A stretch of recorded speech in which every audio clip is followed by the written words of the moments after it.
নেশামুক্ত ত্রিপুরা গড়তে শুধু সরকারের প্রচেষ্টা যথেষ্ট নয়, দরকার জনজাগরণ।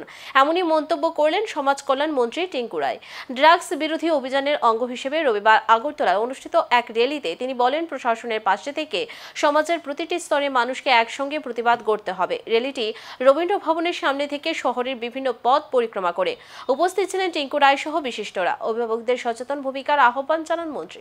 দেখুন, আজকের র্যালিতে আমরা আপনাদের কাছে অনুরোধ রাখবো, শুধু ত্রিপুরা সরকারের প্রয়াস নয়, ত্রিপুরা সরকারের লক্ষ্য নয়, আমরা যারা আছি মিডিয়া সহ আমরা যারা আছি সকলের প্রয়াস হওয়া চাই নেশামুক্ত ত্রিপুরা।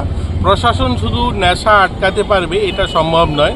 দেখুন, প্রশাসন শুধু যারা বিক্রেতা বা যারা ক্রেতা তাদেরকে যেমন আটকাতে পারে, আমরা যদি জন আন্দোলনের রূপ তৈরি না করতে পারি তাহলে এটা আমাদের সকলের জন্য একটা ভয়ানক পরিস্থিতি তৈরি হবে।